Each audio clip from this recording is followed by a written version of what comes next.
Salute, salute, salute. It's your boy Gammo Kiyosaki of Legion of Knicks, back at you with another one. Today, we're hearing that Shams is reporting that both the Los Angeles Clippers and the New York Knicks are interested in acquiring veteran point guard from the Detroit Pistons, Derrick Rose. Now, this is a guy that everyone knows played with the Knicks after his years in Chicago, playing under Phil Jackson's team. And things didn't go really as according to plan. Everybody thought he was going to come in and kind of replicate some of what he did in his glory years with Chicago, but it just wasn't meant to be. Now, he's bounced around from a few teams, going from Cleveland to Minnesota and then to Detroit after he left the Knicks. He's kind of promoted himself as a slashing point guard who would give some really good scoring games, just like he did with the Minnesota Timberwolves back in 2018, where he scored 50 against the Jazz. So again, your boy Derrick Rose still has some talent. Biggest question is how he fit into a Tom Thibodeau offense. And I get it, we're all sick of Elfrid Payton.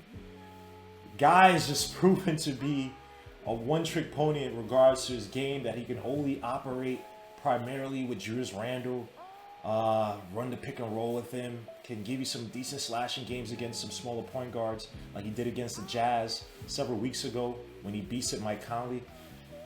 But overall, Elfrid Payton just holds back the offense. The guy who really can't shoot or space the floor, and so teams just go into zone and take away some of the creativity that I believe Tom Thibodeau would like to exhibit if teams played a lot more man against us. Elfrid Payton this year is giving you 12.6 points over 43.5% shooting and 27.8% threes from three. Now, it's only 2 attempts, but again, terrible percentage, and the amount of attempts we get it because he can't shoot. So he is stifling the Knicks offense.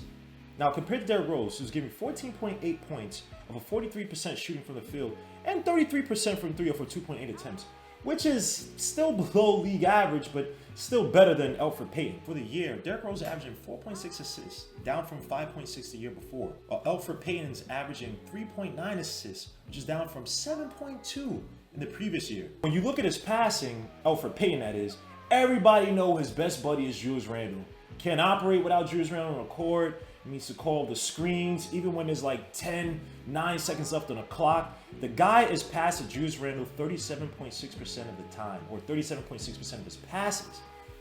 On the other side, he is passing RJ Barrett 27.8%.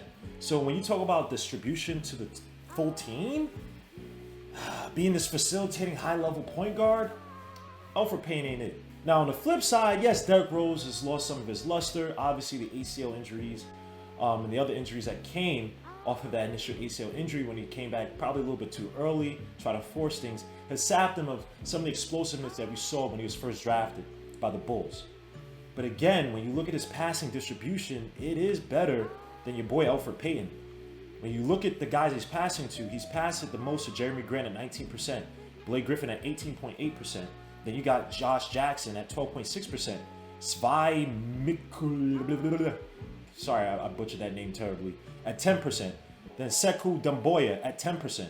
Now, when it comes to guard play, with that regards in terms of facilitation and the distribution of his passes, I think Derrick Rose might be a better candidate than Elfrid Payton at this point. Talking about running certain sets, such as a triangle or the horn set, you're going to have a player in Derrick Rose who's one, familiar with the system, two, who can shoot better than Elfrid Payton. So you can have these sets where on the strong side of, say, the triangle, Derrick Rose can be one of the guys that mixes and matches, moves around the pick and catches the ball up top to shoot the open shot, or even on the weak side where he's running the pinch post with, say, Julius Randle, and he can slash to the basket off the pass or shoot the shot, from the three-point range better than Elfrid Payton, but at the very least shoot that shot and be a threat off the ball once he gets a pass from Randle or whoever's playing in that pinch post position on the weak side. All comes down to, what are you going to give for a guy like Derrick Rose?